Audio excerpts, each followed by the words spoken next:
Marriage महीना जून में।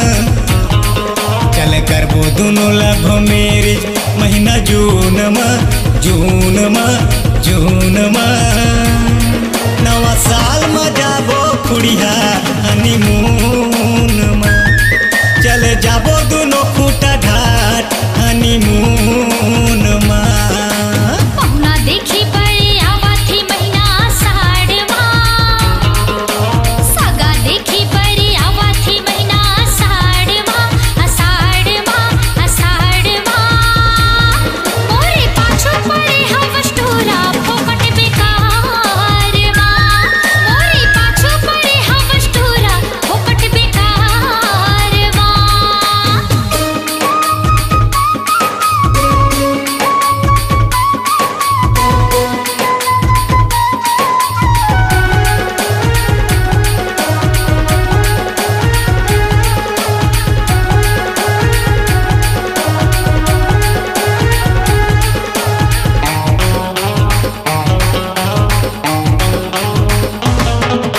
भैया भौजी मानत नइये, कैसे मैं झटकुन पटावा तोर खातिर, कैसे अपन जात सगाला बिगाड़ा।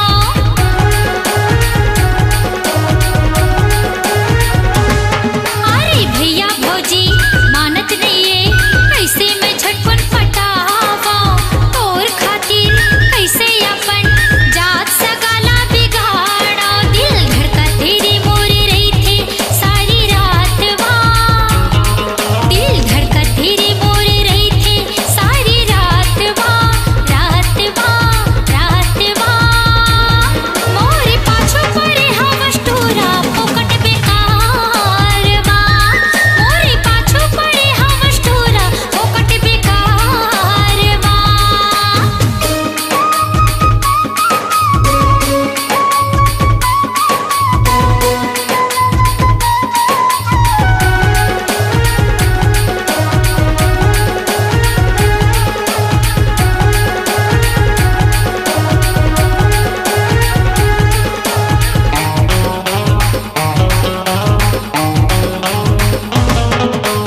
जाबो दोनों सरोधा माओ, बस के टिकट कटाथन।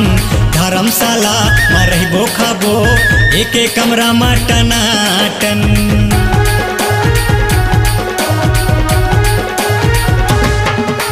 जाबो दोनों सरोधा माओ, बस के टिकट कटाथन।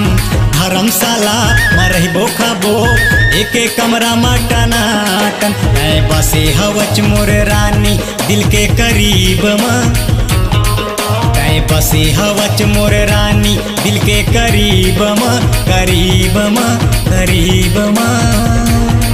नवा साल में जाबो कुड़िया हनीमून में। चल जाबो दोनों खंडाला हनीमून में। पहुना देखी पड़े आवाथी महीना साड़वा, सगा देखी पड़े आवाथी महीना साड़वा, असाड़वा, असाड़वा। मोरे पाछो पड़े हवस टोरा फोकट बेकारवा। चल जाबो सरोदा बान हनीमून में। मोरे पाछो पड़े हवस टोरा फोकट बेकारवा। चल जाबो वो खूटा घाट हनीमून में। अपनी आवाज को दीजिए एक नया मुकाम। डिजिटल रिकॉर्डिंग की दुनिया का जाना पहचाना नाम स्वरांजलि, जहां गूंजती हैं ध्वनियां अपनी माटी की सौंधी सुगंध के साथ। छत्तीसगढ़ी संगीत के विविध रंग जो पहुंचाते हैं पूरे प्रदेश में डिजिटल रिकॉर्डिंग के संग। स्वरांजलि स्टूडियो, नेमी चंद गली नंबर 2, गंजपारा, रायपुर।